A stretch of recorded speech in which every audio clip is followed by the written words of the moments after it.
नमस्कार दोस्तों, स्वागत है आप सभी का ऑल इंडिया गुरुजी यूट्यूब चैनल पर। और इस वीडियो में हम डिस्कस करने वाले हैं 19 जनवरी के सारे करंट अफेयर्स। साथ ही मैं आपको बता दूं, इस डेली करंट अफेयर सीरीज के साथ साथ हम यहां पर जो है वो वीकली करंट अफेयर्स और मंथली करंट अफेयर्स भी जो है वो यहां पर लगातार जो है वो डिस्कस करते हैं। साथ में मैं आपको यहाँ पर हिंदी और इंग्लिश दोनों में जो है वो क्वेश्चन प्रोवाइड कराता हूँ और ये क्वेश्चन आपके आने वाले यूपीएससी, एसएससी, रेलवे, बैंक सभी प्रकार के एग्जाम्स के लिए जो है वो काफी ज्यादा जो है वो हेल्पफुल रहने वाले हैं। तो आप इस पूरी सीरीज को, इस पूरे वीडियो को शुरू से लेकर आगे तक बहुत ध्यान से सुनिए, समझिए, याद रखिए। और यदि आपको वीडियो पसंद आता है तो वीडियो को लाइक एंड शेयर जरूर करना। तो चलिए शुरुआत करते हैं। Unacademy rise 2.0 largest online daily test series on GS paper 1 for UPSC CSC prelims exam daily 8:30 AM। The complete deal for UPSC CSC aspirants daily practice test on GS paper 1 for UPSC CSC prelims exam curated by top Unacademy educator Ankit Awasthi. The test would cover Indian polity, economy, geography, history, science and technology, environment and ecology,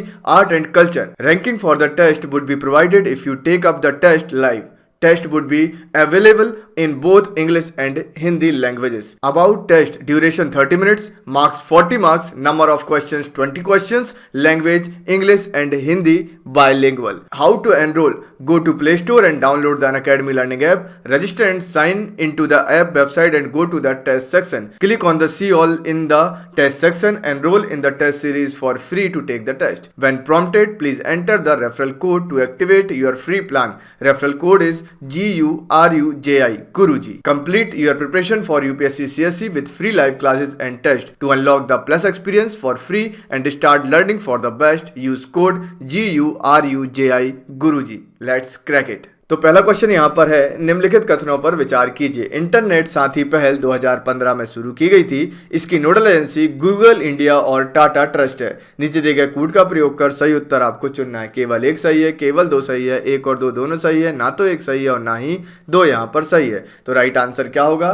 right answer यहाँ पर होगा option C, एक और दो दोनों यहाँ पर बिल्कुल सही है। इंटरनेट साथी पहल जो है वो 2015 में शुरू की गई थी और इसकी जो नोडल एजेंसी है वो है गूगल इंडिया और टाटा ट्रस्ट।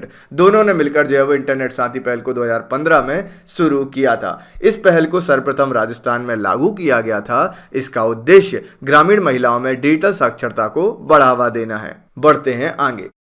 निम्नलिखित कथनों पर विचार कीजिए। Automated multi modal biometric identification system MBIS को सर्वप्रथम राजस्थान ने अपनाया। यह पुलिस को इन्वेस्टिगेशन करने में मदद करेगा। नीचे दिए गए कोड का प्रयोग कर सही उत्तर आपको चुनना है। केवल एक सही है, केवल दो सही है, एक और दो दोनों सही है, ना तो एक सही है और ना ही दो यहाँ पर सही है। तो राइट आंसर क्या होगा? ऑप्शन बी, केवल और केवल दो यहाँ पर जो है वो सही है। हाल ही में यह सर्वप्रथम महाराष्ट्र ने जो है वो अपनाया और इसके तहत अपराध वाले घटनास्थल से फिंगरप्रिंट एकत्रित करना, तो उसको महाराष्ट्र में अपनाया गया था, राजस्थान में नहीं। तो automated multi modal biometric identification system Rajasthan ने जो है वो सबसे पहले नहीं अपनाया बल्कि महाराष्ट्र ने अपनाया था। इसको आप ध्यान रखेंगे। निम्नलिखित कथनों पर विचार कीजिए। Action plan for natural language translation APNLT की नोडल एजेंसी केवल ministry of science and technology है। इसका उद्देश्य विज्ञान के शोधों को अंग्रेजी या अन्य भाषा में पढ़ने हेतु उनका अनुवाद करना है। नीचे दिए गए कोड का प्रयोग कर सही उत्तर आपको यहाँ पर चुनना है। केवल एक सही है, केवल दो सही है, एक और दो दोनों सही है, ना तो एक सही है और ना ही दो यहाँ पर सही है। तो राइट आंसर क्या होगा? ऑप्शन बी, केवल और केवल दो यहाँ पर सही है। यदि हम बात करते हैं APNLT की, action plan for natural language translation की, तो इसका उद्देश्य विज्ञान के शोधों को अंग्रेजी या अन्य भाषा में पढ़ने हेतु उनका अनुवाद करना। और यह जो है वो ministry of electronics and information technology, ministry of human resource and development और ministry of science and technology का संयुक्त कार्यक्रम है, जो कि PM science technology and innovation advisory council का मुख्य मिशन है। ये याद रखेंगे। साथ में आप मुझे यहाँ पर कमेंट करके बताएंगे कि इन सभी के मिनिस्टर्स कौन है। तीनों मिनिस्ट्रीज के मिनिस्टर्स का नाम आप मुझे यहाँ पर कमेंट करके जरूर बताइएगा।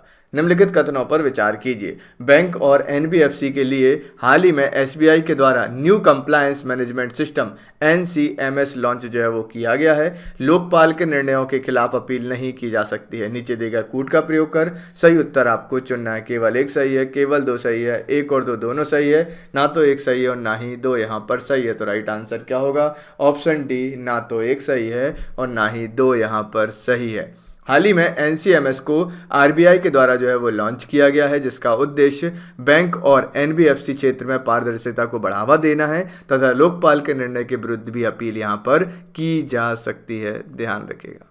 जेब्रा फिश के संबंध में कौन सा कथन सही है? देखकर सीखने की क्षमता अधिक होती है, सुनकर सीखने की क्षमता अधिक होती है, अनुमान के आधार पर सीखने की क्षमता अधिक होती है, या उपरोक्त सभी होती हैं। तो राइट आंसर क्या होगा? ऑप्शन ए, देखकर सीखने की क्षमता जो है वो अधिक होती है। जेब्रा फिश की यदि हम यहाँ पर बात करते हैं इसके संबंध में कौन सा कथन सही है, तो इसमें जो है वो देखकर सीखने की क्षमता सर्वाधिक होती है। यह लैंडमार्क का प्रयोग नेविगेशन हेतु जो है वो करती है, ये याद रखेंगे।